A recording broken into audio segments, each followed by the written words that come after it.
we've been based out of Hyderabad for a very long time, around 3 to 4 years.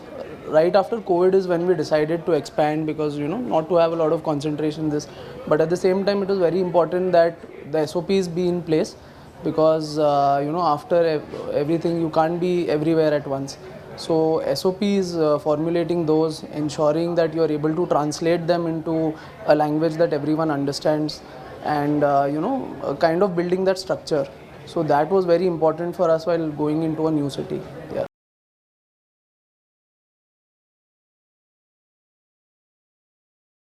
I think first of all would be the processes, not keeping things very people dependent. It has to be process oriented, and at the same time it has to be scalable. If you are actually going into a new city, you should have try to backend as much as possible.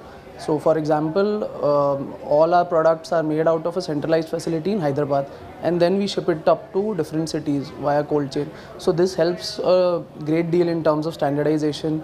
We know what products are reaching, So I think for you need to backend a lot for it to be scalable. It has to be process dependent.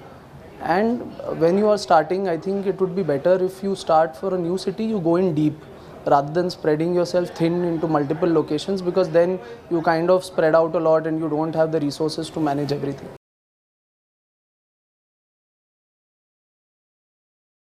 In our experience at least, we have seen that malls are a great place, specifically because our product is an impulse purchase. So malls is the right place for us, but then mall rentals are at an all-time high and they'll just keep on increasing. So what we've done is we've tried to reduce our footprint as much as possible, so that we don't need a lot of space, and our typical model is a 80 to 100 square feet space, because we've been able to back-end the product, so there's not a lot of cooking that is actually happening. So in that manner, we are able to maintain a cleaner space as well, and at the same time operate from a smaller footprint. So I think that the parameter that we follow is revenue per square feet, and we ensure that that is the highest achievable.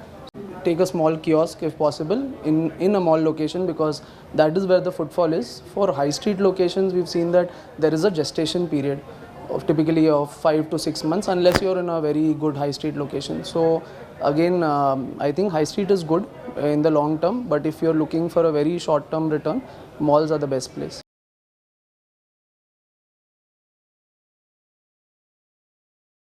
So when you initially start out, when you are at a 3 to 4 outlet person, you're pretty much very hands-on, you can manage a lot of things. But when you reach that 5 store mark, again it depends based on what the model is and how much of a footprint you operate in.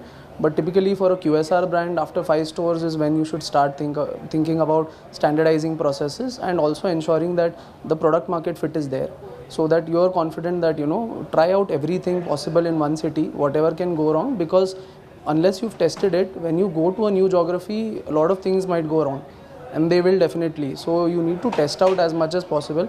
I think 5 stores initially, and then you build your SOPs.